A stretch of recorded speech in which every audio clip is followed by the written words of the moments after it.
पिछले एपिसोड में गुरुदेव ने बताया, मैं एक ऐसे आदिवासी गांव में था जहां न पैसे थे न बाहरी दुनिया का ज्ञान। अदरक और चावल की खेती, वस्तु विनिमय से जीवन चलता था।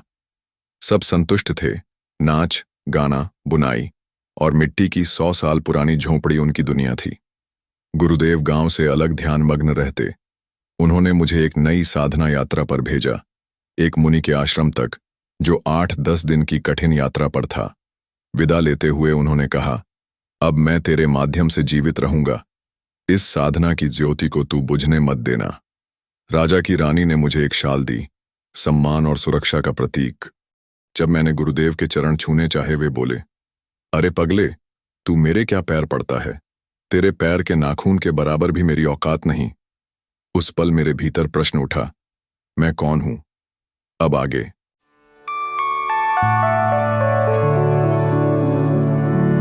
ये सारा इलाका मेरे लिए एकदम नया था। मैं धीरे धीरे उस छोटी पहाड़ी पर चढ़ रहा था।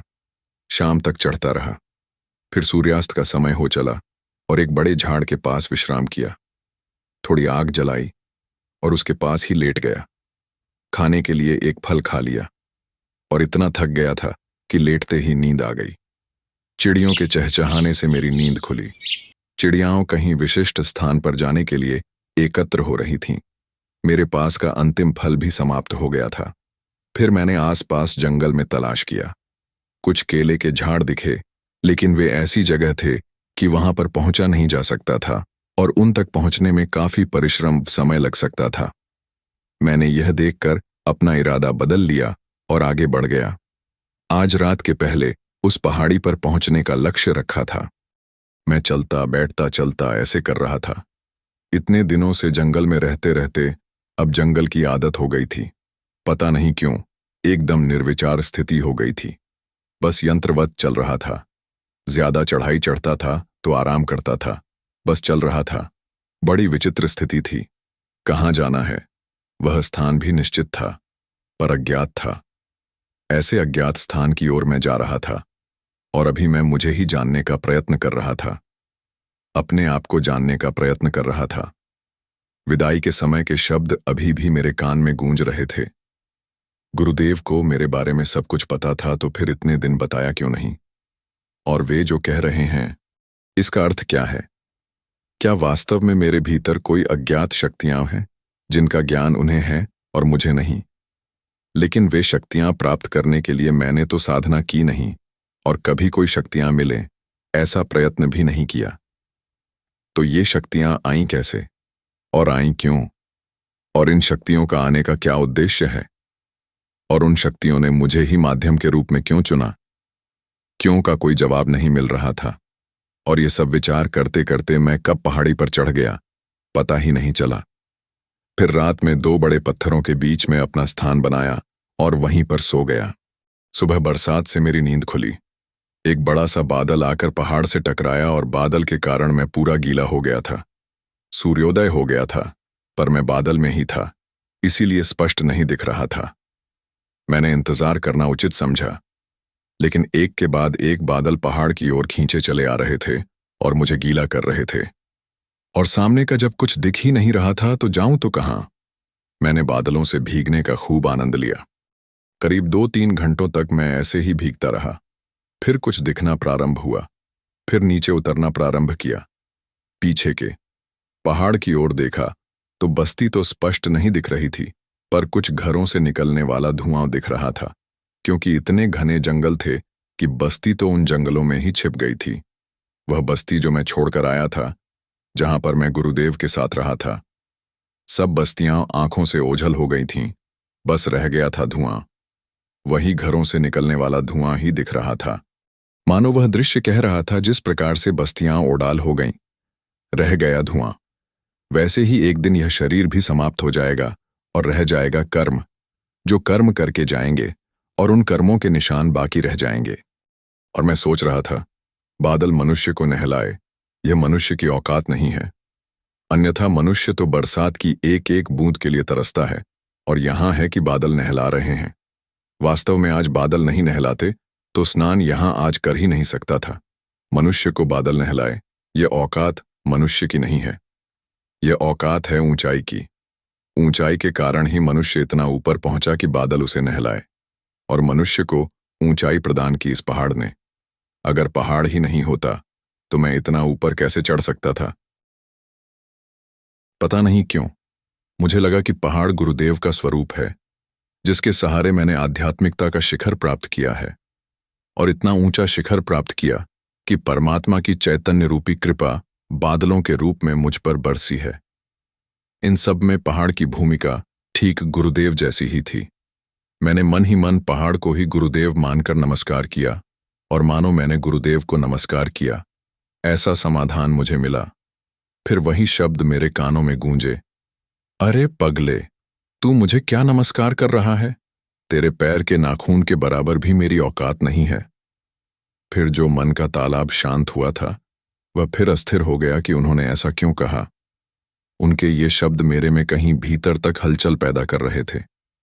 मैं पूर्णतः सिहर उठता था इन शब्दों से। ये शब्द मुझे भीतर की यात्रा पर लेकर जाते थे। मैं कौन हूं? ये शक्तियां मैंने तो प्राप्त की नहीं है, फिर किसकी हैं? कौन सी ऐसी शक्तियां हैं जिनके सामने 95 साल का एक मुनि भी नतमस्तक हो रहा है? और फिर इतने दिन उन्होंने कैसे बिताए, जबकि एक दिन भी मुझे ऐसा कोई एहसास नहीं कराया। दिन भर चलता था, रात में कहीं विश्राम करता, फिर चलता था। जब चढ़ाई होती थी तब दिन भर में कम अंतर आगे बढ़ता था, जब ढलान होती थी तो ज्यादा अंतर उतरता था। बस चल रहा था, दिन प्रतिदिन आगे बढ़ रहा था। जब कभी चढ़ाई चढ़ता तो ढलान की प्रतीक्षा करता, बस इतनी चढ़ाई है, बाद में तो ढलान ही ढलान है। कभी लग रहा था यही चढ़ाई और पहाड़ की यही ढलान मानव जीवन का ही तो प्रतिबिंब है। मनुष्य के जीवन में अच्छे दिन आते हैं, बुरे दिन आते हैं। अच्छे दिनों में भी समय की गति वैसी ही एक सी रहती है। घड़ी का कांटा उसी एक ही स्पीड गति से घूमता रहता है। लेकिन अच्छे दिनों में मनुष्य का ध्यान घड़ी के कांटे के ऊपर कम ही जाता है, और जब जाता है तो उसकी अपेक्षा से अधिक समय बीत चुका होता है। जीवन में अच्छा समय बड़ी जल्दी बीतता है, मानो समय को पंख लग गए हों। जीवन में कितना भी अच्छा पल आए, मनुष्य उस पल को कितना भी चाहे तो भी उस पल को पकड़कर नहीं रख सकता है। न कोई राजा पकड़कर रख सकता है, न कोई रंग पकड़कर रख सकता है। समय की अपनी एक गति है, उस गति से वह आगे बढ़ ही जाता है। समय भी भगवान जैसा प्रतीत होता है, सबसे परमात्मा जैसा समान व्यवहार करता है, किसी के साथ कोड भी भेदभाव नहीं करता है। समय का एक ही गुण है, सदैव आगे बढ़ना। उसे कोई न पकड़ पाया है, न पकड़ पाएगा। जीवन के कितने भी सुनहरे पल हों, पकड़ में कोई नहीं आएंगे। मानो समय कह रहा है, सुनहरे पल भी मिथ्या है। तू मान रहा है ये सुनहरे पल हैं। वास्तव में सुनहरे पल जैसा कुछ भी नहीं है। न कोई सुनहरा पल है और न कोई खराब पल है। मनुष्य अपनी स्थिति के अनुसार पल को सुनहरा या खराब समझता है, और यह समझ मनुष्य की अपनी है।